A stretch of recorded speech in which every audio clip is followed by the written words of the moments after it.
Hi friends, welcome back to my channel. For those of you that are new here, my name is Caitlin, and today we are going to be talking about 5 brands that I am interested in trying in 2021 and 5 brands that I am not so interested in trying in 2021. So if that's something that interests you, then go ahead and keep on watching. Okay, so I saw this, I think, originally in Yelika Nyqvist. I think I said it better that time. And had a video like this. I know Amy Loves Makeup just posted a video that was this kind of style today, but I feel like I've had this idea saved in my notes folder for a while, and I think I saw Angelica do it first. Anyways, it's what we're going to talk about is 5 brands that I'm interested in trying in 2021. So brands that, you know, have maybe some products out now that I haven't purchased yet, but I want to, and then some brands that have yet to launch something that interests me. So I'm kind of doubtful that I will be trying them in 2021. I don't want this video to come across as like hating on a brand or anything like that. This is just my personal opinion, what brands are intriguing to me, what brands aren't. Like that's the whole point of it. We are going to go back and forth between I'm so sorry. My boyfriend has frogs in this room and they are so loud today. They're just like, they're really wanting to, I don't know. Anyway, but anyway, we're gonna go between brands that I want to try and brands that I don't want to try, because I don't want the video to be like just going over, at any point, just going over brands I don't want to try, and then it's like just a bunch of negativity. So we're gonna bounce back and forth. So the first brand that I am interested in trying in 2021 is Pat McGrath, and honestly it's just a matter of time before I purchase something from Pat McGrath. The main product that I really want to try is the Dark Star mascara. I was going to purchase that during the Sephora sale earlier this year, but I knew I was getting the Melt Beetlejuice collection, which was coming with a mascara, so I didn't want to purchase both at the same time. So once I run out of the Supernatural Lash Mascara from Melt, which I do actually like, in my repurchase, and so once I run out of it, I'm gonna either repurchase it if they still have the Beetlejuice packaging available, or I'll hold off, try the Dark Star, and then whichever of the two I like better, I'll, you know, keep using that. But I do like the Pat McGrath eyeshadow palettes. I think they're way too much money for me to be able to purchase. I will maybe buy one if I, you know, have like a Sephora gift card, if there's a sale, something like that. The one she launched this year for holiday, that was like the cardboard packaging, so it was like $78, but had more shades. That's more my speed. I might, you know, get that one. I am curious. I do want to try her formula. I do also think her, like, the Blitz, like, Astral Quads or whatever that have the special, they have the special shades in them, I think. I am super curious about them. Other than the mascara, what I'm really interested in trying is also her complexion products. I think they look stunning on anybody I've seen use them. So yeah, that's the main one that I really want to try. So the first brand that I am not so interested in trying is Persona Cosmetics. I've seen a few YouTubers kind of talk about them and some of their eyeshadow palettes being some of their favorites. I just haven't seen anything from them that like is really exciting to me. So I don't know. I just don't foresee myself buying anything from them. I don't know that the brand's aesthetic and products are something that really jives with my aesthetic and like makeup vibes. Okay, so the second brand that I'm interested in trying in 2021, this is actually kind of a funny one. It's Give Me Glow Cosmetics, and the reason I say it's funny is because I actually just purchased the Vivid Rose eyeshadow palette. So I may be trying that brand at the very end of this year, depending on when the eyeshadow palette gets here, or maybe it'll be early 2021, who knows. But that Vivid Rose eyeshadow, when I made my list, the Vivid Rose eyeshadow palette had just launched, and I was like, yeah, I really want that. But then I had talked myself out of it. I was like, no, you don't need any more eyeshadow. You have a bunch of pink and purples. You don't need it, you don't need it, you don't need it. And then I saw some videos with it and I was like, no, I still don't need it. And then I was like, you know what? I want it. And so I bought it. So yeah, I'm excited to try them. I've heard nothing but great things. I did like their Sweet and Sticky palette as, or was that them? Yeah. No. Am I getting them confused? Where did the Sweet and Sticky palette? Oh, the Sweet and Sticky palette was them, but it is sold out currently. The Vivid Rose palette is still available. I also debated buying the Christmas Morning palette. However, you could only buy it in like a gift box. That currently the palette individually is sold out. And while I do like it, I don't like comparing or combining red and green any time of the year outside of Christmas. It just reminds me of Christmas. It's like this whole big thing.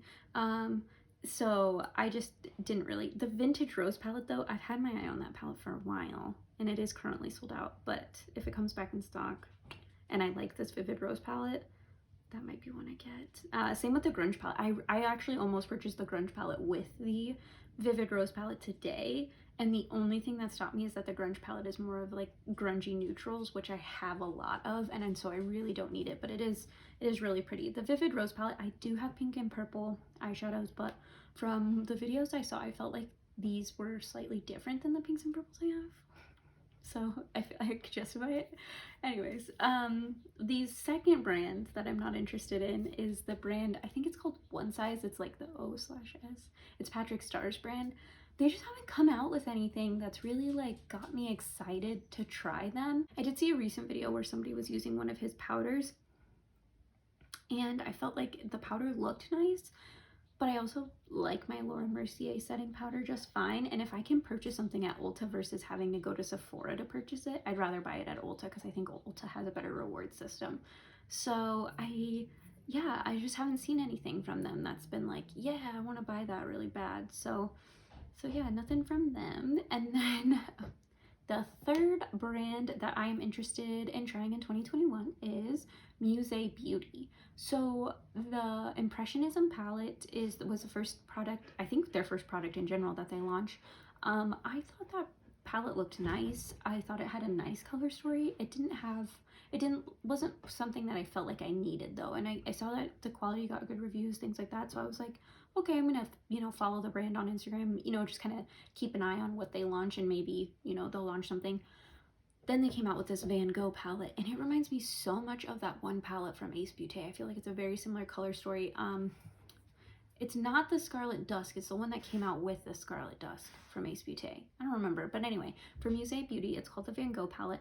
I like that color story a lot, and that might be something that I buy, but maybe not. But they're on my radar. I also think their cream blushes that they've come out with, those look nice. I don't think I have any cream blushes. I don't have any cream blushes. I would be curious to try those. I do like their packaging. I like the idea of the brand, where they're inspired by different types of paintings, things like that. So I do think I'll end up, buying something from them next year, whether it's something that they've already launched or if they come out with something. I think they're on my radar. And then the third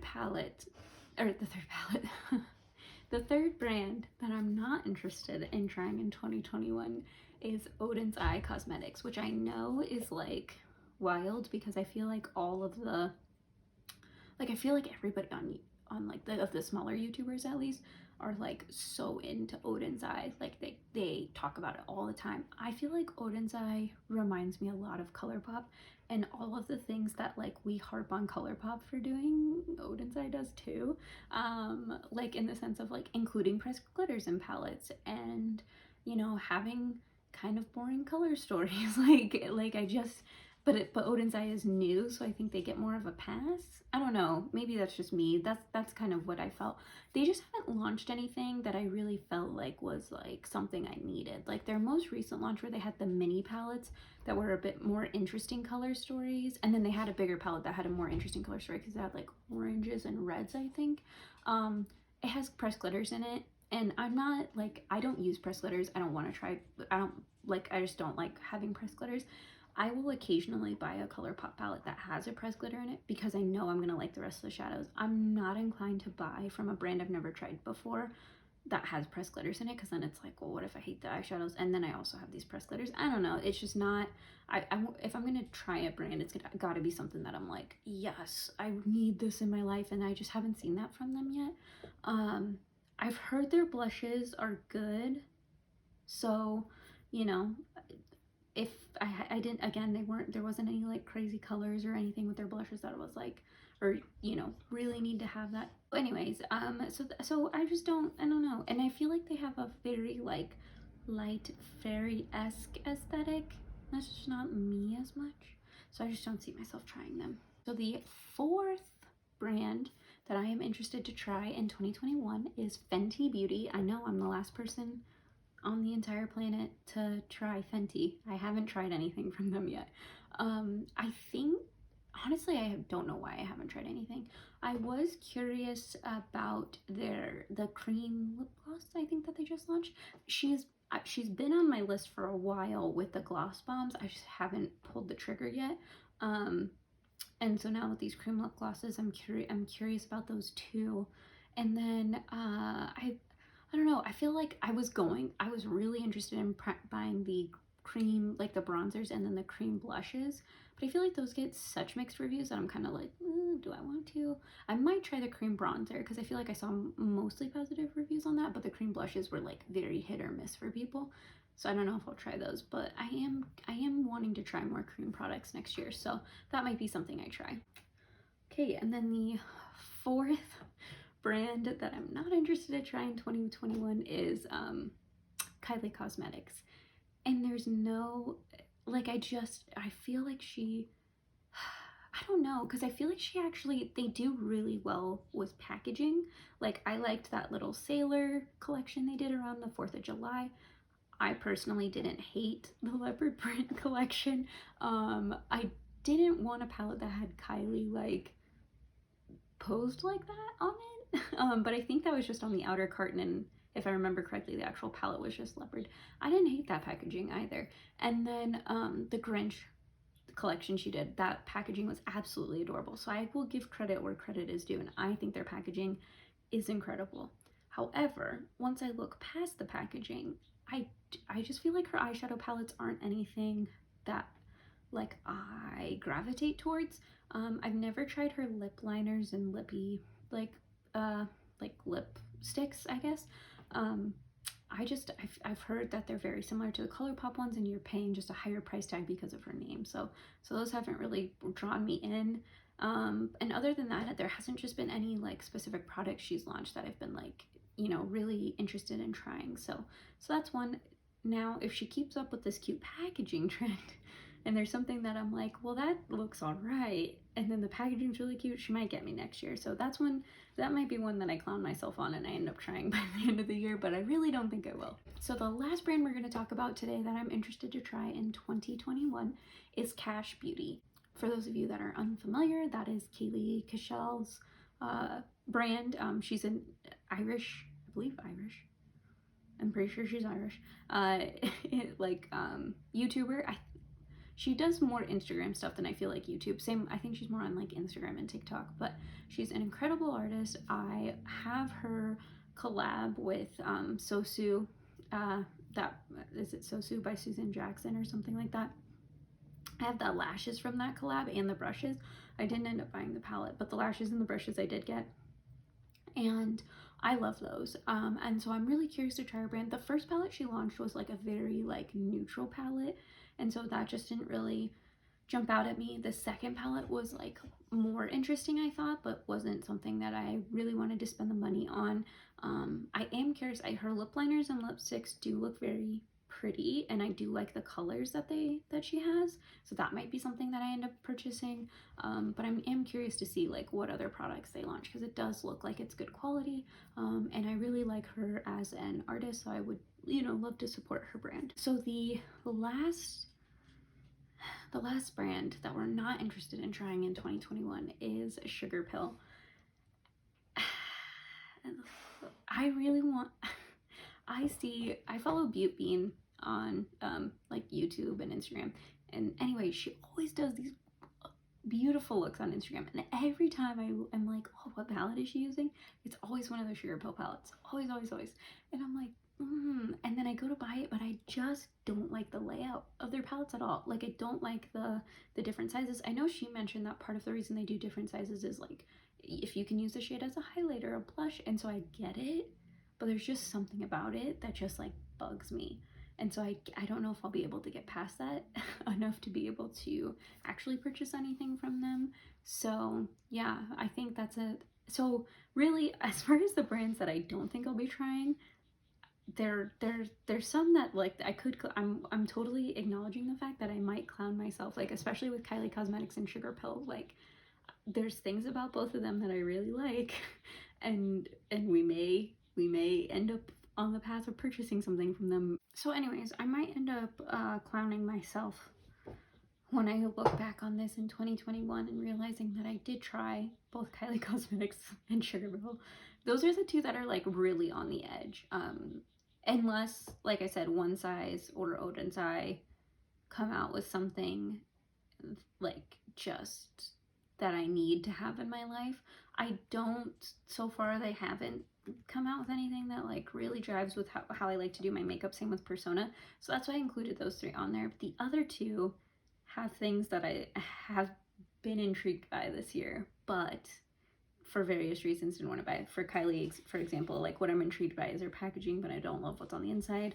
For Sugar Pill, it's the opposite. I love like the color story that they create, but I don't like the packaging. So either one of those come out with something slightly different, they may get me.